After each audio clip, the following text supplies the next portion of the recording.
নমস্কাৰ মৰমৰ বন্ধু-বান্ধৱীসকল, আজি তোমালোকৰ কাৰণে আৰু এটা ভিডিঅ' লৈ আহিছোঁ। আজিৰ ভিডিঅ'ত আমি শিকিম সাধাৰণ বাক্য গঠন।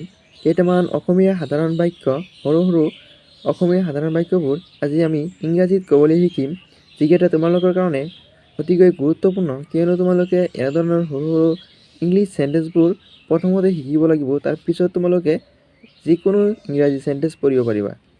আহা এতিয়া আমি প্ৰথমৰ পৰা ইংৰাজী সৰু সৰু চেণ্টেঞ্চবোৰ শিকিলোঁ। চ' তোমালোকে এনেধৰণৰ ইংৰাজী চেণ্টেঞ্চবোৰ অৰ্থ সহকাৰে বহীত লিখি ল'বলৈ ট্ৰাই কৰিবা।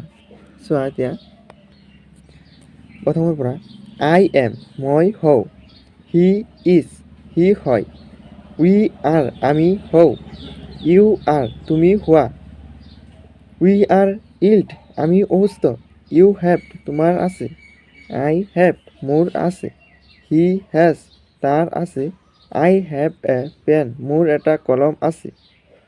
তাৰপিছত চোৱা, ইউ আৰ তোমালোক হোৱা, ইট ইজ এইটো হয়, দে আৰ তেওঁলোক হয়, দিছ আৰ এইবোৰ হয়, হি ইজ ইল্ড সি হয় অসুস্থ, দে আৰ ইল্ড তেওঁলোকৰ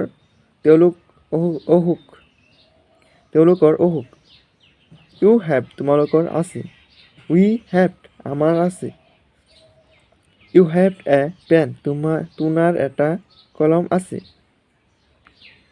ইউ হেভ এ পেন তোমাৰ এটা কলম আছে।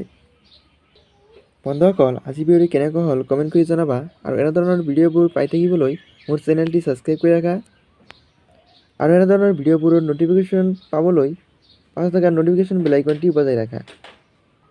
আৰু তোমালোকে এই চেণ্টেঞ্চবোৰ ইংৰাজী চেণ্টেঞ্চবোৰ তোমালোকে লিখি লোৱা, আৰু তোমালোকে এনেধৰণৰ চেণ্টেঞ্চবোৰ যদি লিখি থাকা তেনেহ'লে তোমালোকে কম সময়ৰ ভিতৰতে এনেধৰণৰ সৰু সৰু চেণ্টেঞ্চবোৰ তোমালোকৰ মনত থাকিব।